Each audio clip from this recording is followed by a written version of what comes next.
Hello, storytellers. Storytelling Ron here. I want to talk about this game. Mutant Crawl Classics. I just bought this and was looking through it. I'm going to do some... These aren't really reviews. These are like me attacking these games.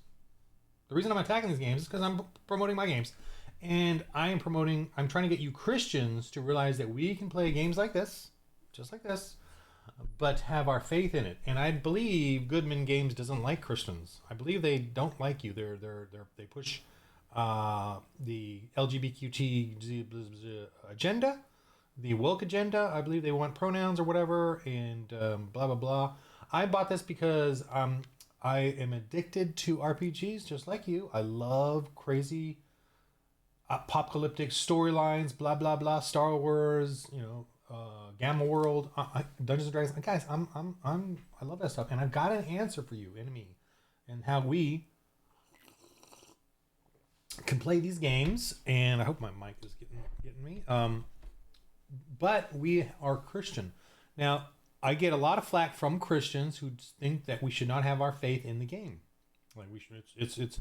One guy said recently it's irreverent. Games are irreverent, so we shouldn't have it. While he then promotes games and publishers that hate us, hate Jesus Christ. But so I'm like, he thinks that this one person basically thinks I'm blaspheming the Lord by having us role play as Christians. Well, how do you and I and our children learn to become Christians, where we evangelize and plant churches? How do we learn to do that? Do we just go out and do it? Which is obviously something we want to do, but isn't there something called training? Aren't we supposed to train? Now, we train to be missionaries. The number one goal, I believe, of a church is to be missionaries, is to go viral as a church. You get your church situated barely, and then you immediately begin the opportunity to mission out. And but how can we do that? We train, we drill. And what about downtime? There's downtime too, where you want to relax and do goofball stuff, because we all have to. We all have to relax. And there's one thing that we all love to do, there's a certain DNA of us that love to do this, and that's role-playing games. And why then do we shut off our love for the Lord then to play a game? When you can play a game, irreverent or not, which we are definitely in our game, but you can still keep the Lord in it. You can still keep your faith in it. You can still and for kids, you can speak the gospel. You can practice, drill, baby, drill.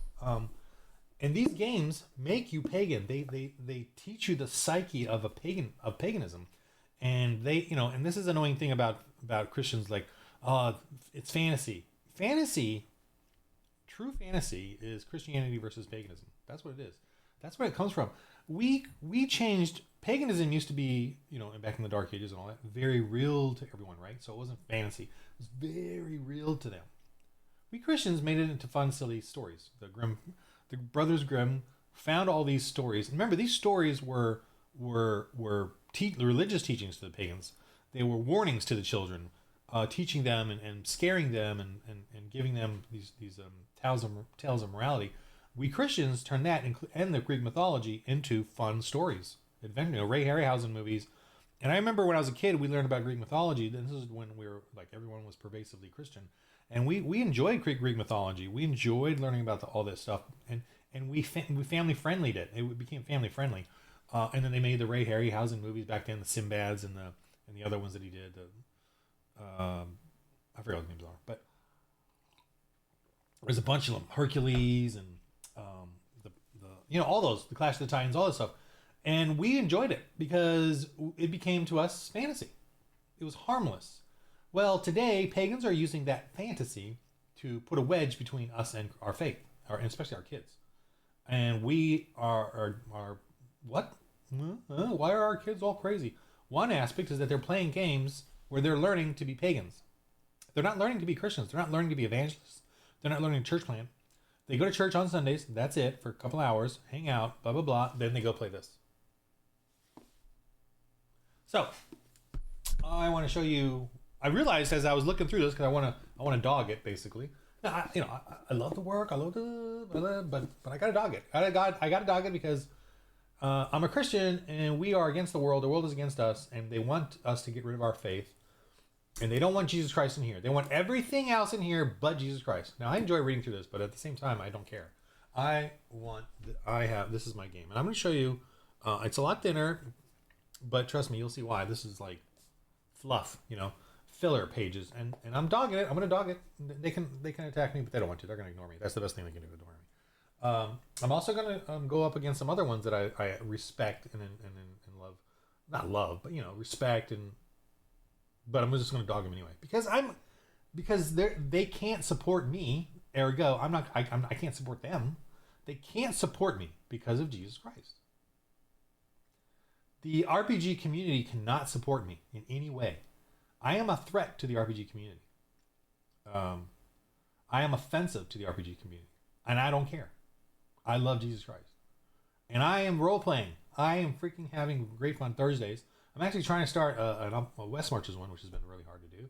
Apparently, not too many Christians want to actually be Christian in role-playing games and work on their blah, blah, blah. But I have a charisma of a -3 as well. So anyway, but I'm going to go through this, and let's go to the table here. Let's switch over.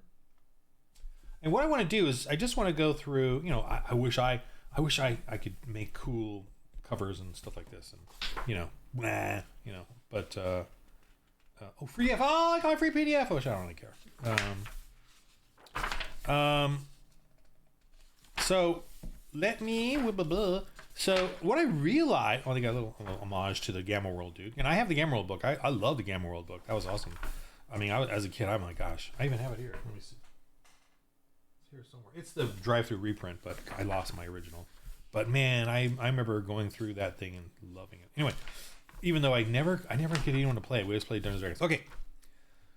What I realized as I was reading through this is that my game is very compatible with this game. I'm just going to jump over to the creatures. So the Ant-Men, they have an initiative +2. I can use my awareness +2. Same thing as far as if you want to roll initiative. Attack bite +2 melee. Yep.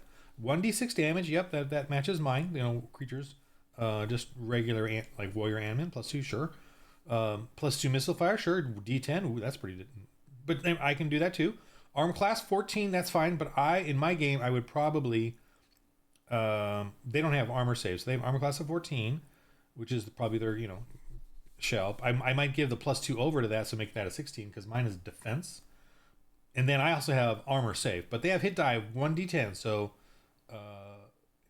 5 average hit points, which is kind of low on my end, but I don't go much higher than a 20, for hit points, right? So the move, I don't care about move. I just my I don't worry about that. I don't know who does really. Whatever. I guess for me it's just we guesstimate, who goes where, and I would think that these ant things are pretty quick, so they probably could reach whatever. And then and then if there's like a question of it, we just do a little roll off or roll, with their prowess or awareness to see how fast they get somewhere. The action is a D20. So here's the thing that's interesting. They use action, and almost all of them seem to have the D20 thing for action. Some of them will have a D20, I guess, and a D16, like they get 2 attacks, one in D20, one in D16, and but let's just stick with this. So D20 is normal. That's what we all use. Now they have a thing where they use weird dice. So it could be a D20. It could be a D20, they could be even tougher and be a D24. So they have a higher chance of hitting something. Or they could go down to a D16 because they're weaker, whatever. I think that's how that goes. And this to me is silly, and you got to have all these dice, which is kind of weird. I use die ranks. I don't know if you should be the people watching this should probably know who my game already anyway, which is a handful of people in the entire world, but that's okay. But I D20, and then I have the traits just like these. Plus I have die ranks, so I'll have a little bit more than that. But it kind of represents this whole whatever here, this weird dice thing. Which is so all of this right now, I could totally bring in this Ant-Man into my game and it'd be very easy to use. Mutation check. So they have mutations, which I don't have, but I do have them for the mutated creatures. I definitely have mutations. What I don't have is mutations for the Christians, because I want them to rely on their faith, on the word, and that's exactly how we defeated pagans. We didn't use pageantry or drugs or sexuality to convert Christian Europe. We used the word. That was it. And that's kind of what I want them to focus on when they play the game too. Hive intelligence. Okay, so here saving throws. The SV is saving something. Fortitude, which is basically prowess. Will is basically willpower or whatever. I don't know. And this one is reflexes +2. So that'd be my awareness trait. Because in mine, you use your traits to do saving throws and resist. And you can improve those with die ranks. So they have this for their weird dice or whatever. I have die ranks, and it's a similar thing. So for me, let me just show you. You get your D20, but then you're gonna get die ranks, and then you get your trait like +1, +2, +3, which is ability scores. Same thing. Then you get, and I'll use the traditional shape, the D4, or if you have one die rank, you get a D4. That's your skill. I have one die rank in sword, to hit. So there it is. Oh no, I got 2 die ranks in skill, so I get a D6. See, and these add to the die roll. Oh no, I got 3 die ranks. 3 die ranks is a D8. So that's how that goes. And then there's 4 die ranks, which is a D10, and then 5 die ranks, right? So if I have 5 die ranks in the sword, I would roll these for my attack. Now I can go, but here's the thing: I can keep going. The players can keep going and repeat, right? So if they repeat, if they get 6 die ranks, I need to find me another D12 here, is basically 6 and 1, right? So then they get this. But when they roll these 2, you keep the highest. So that's my dice pool. But you could have 8 die ranks, right? 8. So this is 5. Every 5 is a D12. 8 and a 3. So there's your 8 die ranks.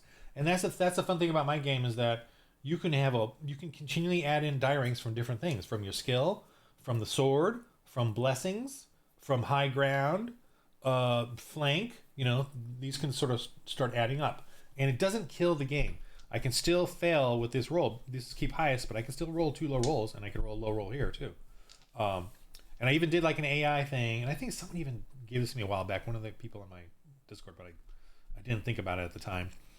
I tried to find it, but I couldn't. Anyway, I asked the AI about my statistics and versus like a regular D20 system, and he basically said, the AI said that mine it seemed to be very similar in the average, like the average of a regular D&D, like a D20 plus 12, because you just use a constant number. But in mine, I have this, and he said the averages actually was very similar, but the range was wider. So I have a lot bigger range of fail to succeed, and that I love. So when you're using these type of dice, you have a lot more, just a wider range. And even as you go up, you definitely move the bell curve, but you still have this range of failure to success, and you can still fail. And I love that about characters that have played now for over. I'm gonna count right now how many sessions I know this one guy has played on my game. I gotta look on YouTube to do this. Am I gonna mess anything up here? Okay, I gotta look. I gotta know how many sessions they have played. My Christians in Space has been my longest running thing right now.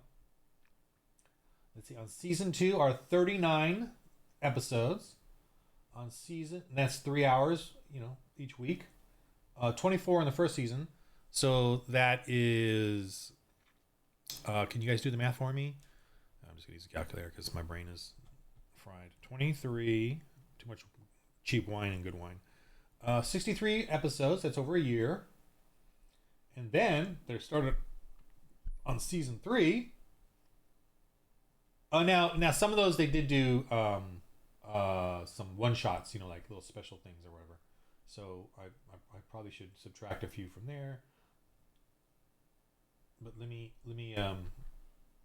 just get back. I'm not gonna figure out the exacto mundo. 6 in the latest.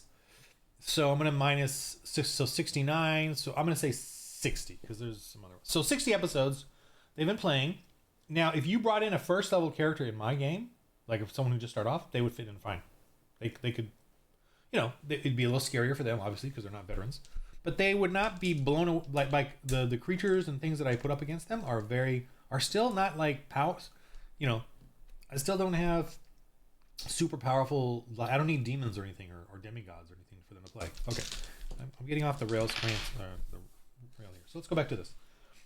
So it's similar. It's very similar.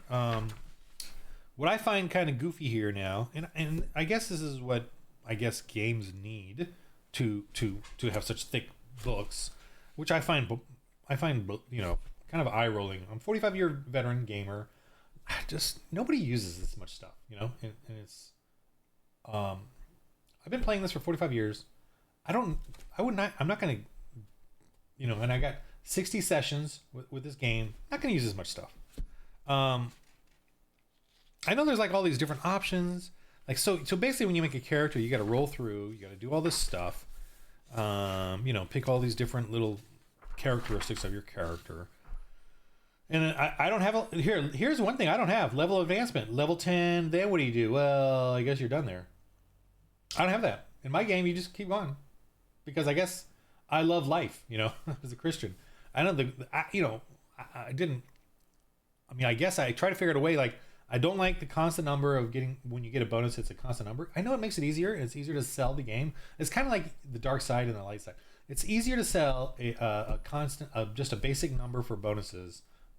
It's easier to get you in the game, but then you basically, just like evil, you have to kill off everybody, or abandon them. But in my Christian game, you could keep going. You because of the die ranks, and because it turns into a dice pool. So I could have 30 die ranks in a skill.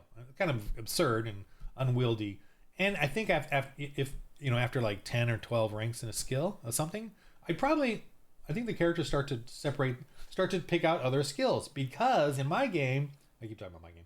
In my game, you don't have a limit on your skills. You can make up any skills you want and just discuss it with the GM and how it's going to work. What it's for. And it's very simplistic and simple to use. But anyway. So you got these level advancements. I know, I'm totally don't even care. You got character classes, which you got to follow and do, I guess.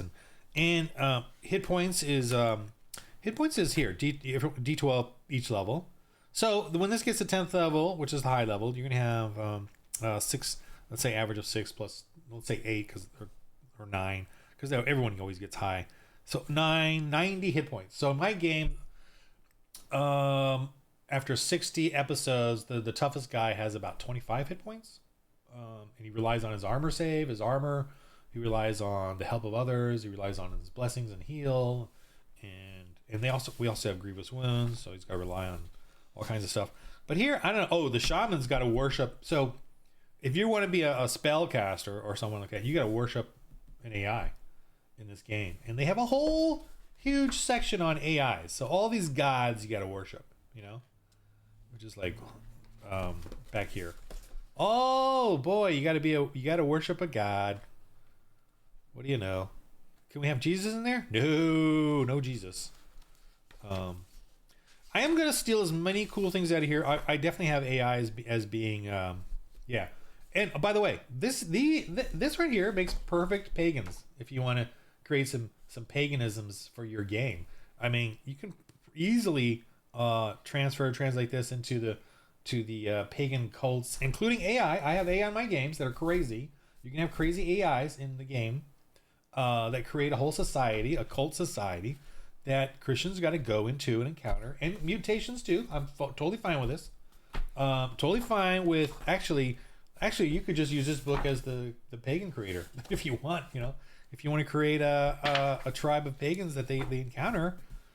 I don't even care if you can do Plantians, because in mine the AIs are doing mad scientist experiments on the in the future, and they're corrupting the humans and souls. And you as a DM, I have a little chart from 1 to 8 where you can decide if they're savable or not. Most are savable, but there's going to be like a very hard here. I'll just pull it out right now. Hardcore resistance. So I could make a supplement that kind of does this thing as well, or you could just use this one. I don't care. Let me see. I'll just go to the reference in the back here. I have a conversion level. Where is it? Who wrote this mess? Let's see here. These are like extra fun little reference stuff. Oh wait, is this yeah, no, this is it. Okay. Making hex maps. Where is the conversion level? I'm just going for the convert. Where did I put it? Here's the church. It should be here or here.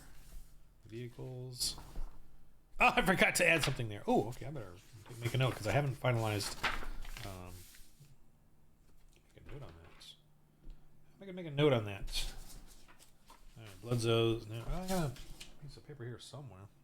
I'll look through it. I'm going to look through it again before I send it out anyway. Where is my conversion level? I don't even have it back here. Ridiculous. I'm going to redo all this anyway because of the updates I've got. Did I miss it? Wait, why do I even have this here? I should not have this here. I should have it at the very end, not up there. This is the salvage area, obviously. This is just fun extra stuff. Survivor names. I could have sworn I had it here. Okay, maybe not. Well, that's something I need to do. Where is the... All right, let me go to the main section then. Here we go. Okay, conversion level. Man, I gotta put it. I have a shortened version of this in the other book. I gotta put it there as well. So you can roll this conversion level using a D8, and then sometimes I will use 2 D8s and pick the lowest. Rarely do I do 2 D8s and pick the highest because, you know, everything's pagan and evil out there, in the Earth 2200 AD. But and so they have a resistance to the conversion, and violently evil. And if I do like 2 1/8s, I can make them. Some creatures are not savable at all because they're mostly animal with human, human parts done in a mad scientist genetic modification way. And so there's that. So you can use that as your conversion. So if they're like manipulatively evil, they're gonna. Let's just go to violent evil. They're violent evil and they fight you. They're gonna have a +5 die rank resist to your conversion if you try to preach to them, and they're probably gonna attack you, right?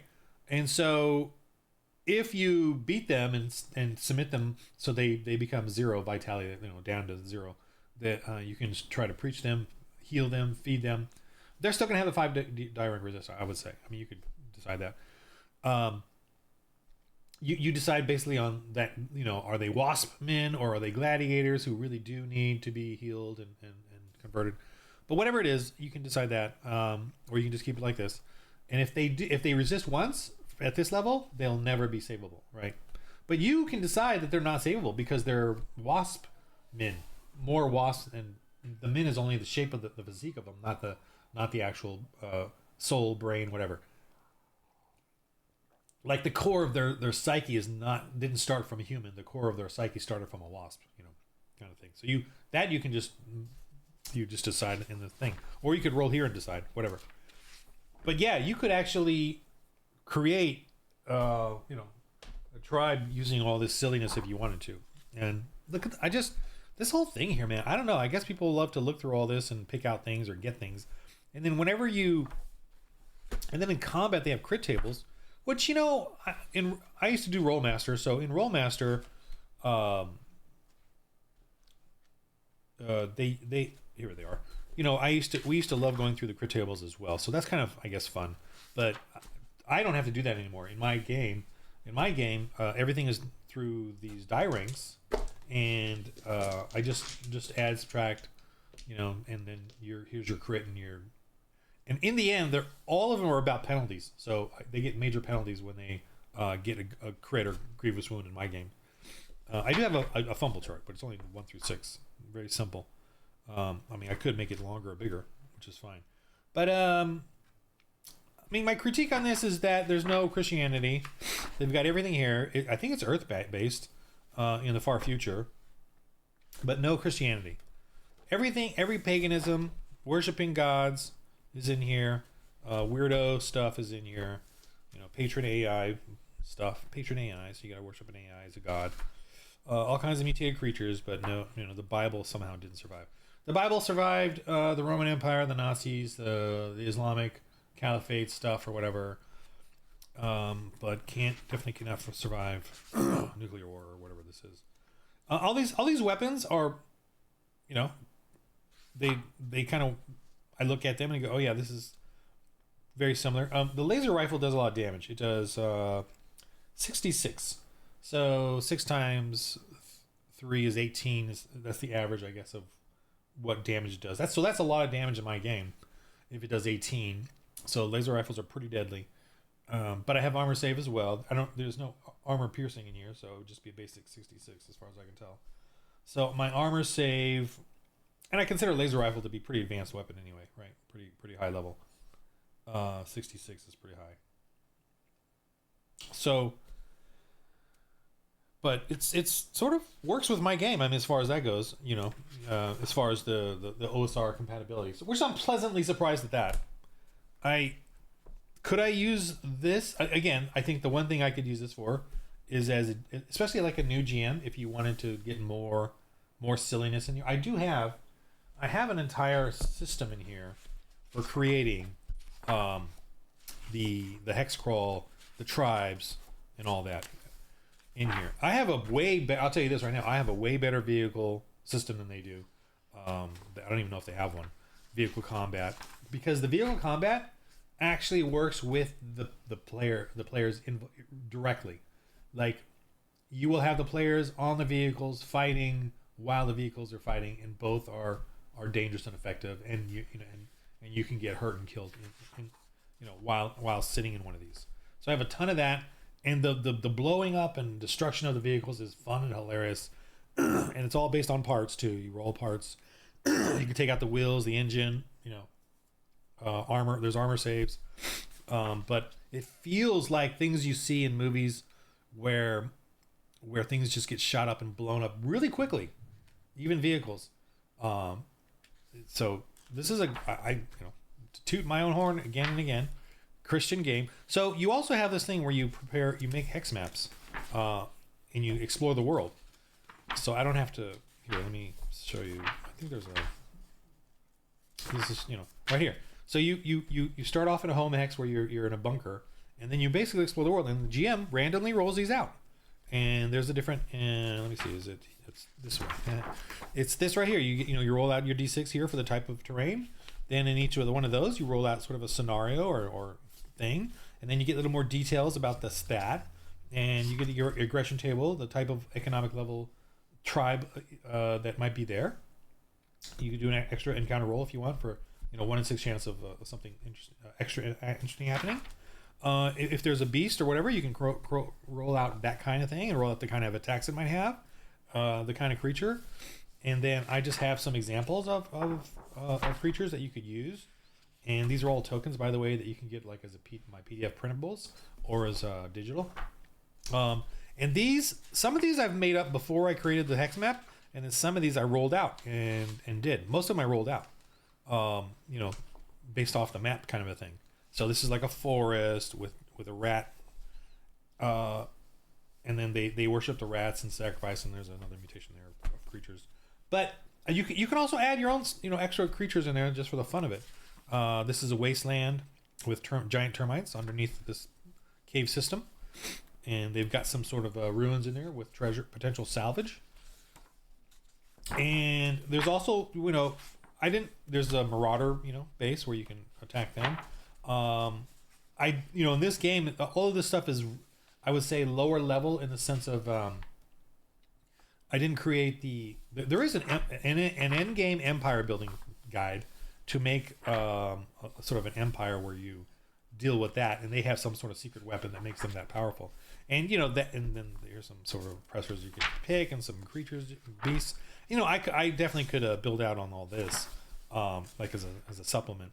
And by the way, this is compatible with my sci-fi setting as well, because a lot of the planets are apocalyptic, or very low tech, because they're, when you plant settlers, or when the AI of the terraforming factors are basically AIs, and they will create the planet and the atmosphere and keep it running. And they will also bring out the clones that they have, the DNA clones they have, and create the life forms that go there. And obviously they have human clones that they create and start up life there. and those humans could be wasp men or whatever, any kind of alien that the AI is programmed or randomly comes up with. And those and you could even take this book, I suppose, and there's my little positive, and create if you're really that into delving, one of these patron AIs, and then the society of creatures or characters that they deal with, and all of these creatures are very the beasts and stuff. Actually, their beastry is pretty small. I know that they have tons of other books. They could have other more beasts, but it's pretty small. But you could do that as well as a setting if you need in here. But again, the goal is to be a missionary and to go out to this culture of mutation and convert and plant a church, convert them. Hopefully, hopefully they're not incredibly violent, but they can. Put some dice here. Hopefully they're not incredibly violent, and then you can convert them. And so, I don't need this game, but you might want to be addicted to this and want to have this. But you can have Christians in a role-playing game. You can totally have that. Okay? It's the same. I use the same D20. My character sheets are a little simpler, I think. I know. I'm going to keep talking. Oh, I'm updating, by the way, the rules to simplify them even more. Not simplify them, but the rules in here is sort of a patchwork of 2 years of playtesting. And so I want to simplify it down a bit more. But here's my character sheet. Very simple. You got your traits plus, -2 to +4, +5, whatever. Same thing as ability scores. Weapons to hit. You get the your prowess or awareness. Prowess for melee. Awareness for aiming. And your damage is very equivalent to D&D and Gamma Worldy stuff. D6, D8, D10. The one thing I have is defense is it's 12 plus your awareness, so it's like dexterity, and it's all defense to me is not getting hit at all. It's basically the dodge of your thing. It's defenses. Armor save is you will get hit a lot, so your armor will absorb some of that damage. That's D6, D8, D10. It'll absorb some of the hit points, and it can absorb I have another cool thing called grievous wounds, which is a critical stuff, and you basically, if you get 3 grievous wounds, you're at -D8. But you do not apply it to any of your rolls. The GM will take that and roll it and add it to the difficulty modifiers or to the defense of another creature that you're trying to hit because you're in pain and you're having a harder time hitting them.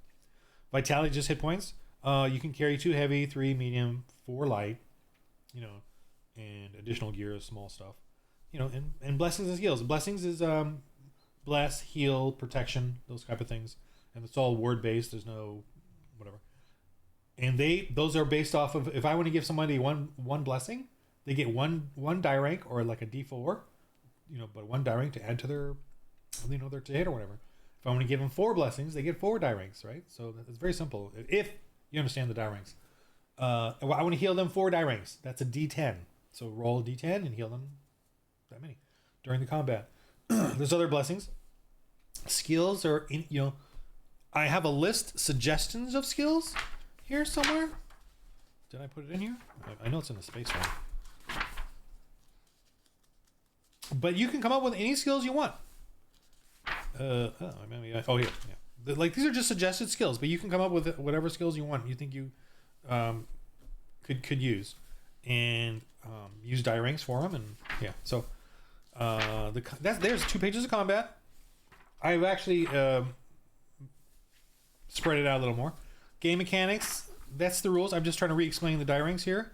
Crafting and engineering upgrade. You can actually do in my game crafting and engineering upgrade. And additional rules, and that's about it. There's the game. There's the rules. There's all the rules that you need, pretty much.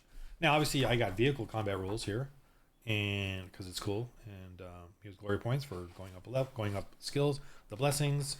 There's some base stuff and transports, information, and then the world. You start in the world there. So my game is way simpler in that sense. The rules are only a few pages, and it's a full-fledged game, man. I have no level limits. I have no skill limits. You don't just have maximum 5 skill ranks or whatever. You can keep going. It just kind of loops around, does the dice pool thing. So there's my little comparison to the Mutant Crawl Classics, which I think hates Christians. I'm pretty sure they hate Christians. They call us haters, and so I'm pretty sure they hate us. So why play their games? Why support them? I bought it because I wanted to look at what they're doing, and I do. Again, I love role playing. It's in my DNA. So, but I love Jesus Christ way more, and so I'm at the point now in my life where I'm not gonna play any role playing game unless I can be a Christian in it. And my Christianity in it is a ministry and it's a fellowship and a ministry and an evangelism tool and mission in the sense of you should believe in the Lord Jesus Christ as your Lord and Savior. Roll to resist. So that's it. That's the game. So in the game, let's see what else. Mutant Crawl Classics. That's my critique of it. Unnecessary, a lot of fluff, but could if you still love it and want to incorporate it into the Puzzles of the Epoch, you could do that. You could create crazy, goofy, and totally fine because the Apostles of the Epoch is a post apocalyptic 2200 AD mutants and AI and crazy world gone mad craziness. So all right, in the game of life, everybody, it's time to be Christian. It's time to be Christian in the culture. In our culture, it's time to tell stories and create stories of evangelism and missionary work and church planting. We need us Christians need more stories about missionary work and church planting. And in one of my other videos, I just went to the very first biblical missions conference done by our big mega church here in Southern California. And actually, I'm kind of wondering because they haven't had a conference like that before. And just a sec. And they made this book for the first time ever, Biblical Missions, and the whole point of it is to be missionaries. Our churches need to be missionaries, and so this game is about that as well. And I'm feeling like, hey, I think I'm getting I'm part of the Christian culture that's waking up to that and realizing our churches need to be missionary churches, not just hide in the whole churches. We hide away and get comfortable. Churches. You need to be missionary churches, and you need to be out there and confronting and being attacked and being ridiculed and mocked and scoffed all the time. I am constantly mocked and scoffed by on YouTube, and I'm even attacked by other Christians, which is really weird, dude. Which is as they keep playing their Mutant Crawl Classics or D&D or whatever. So it's like, yeah. Anyway, game of life. Roll holy dice.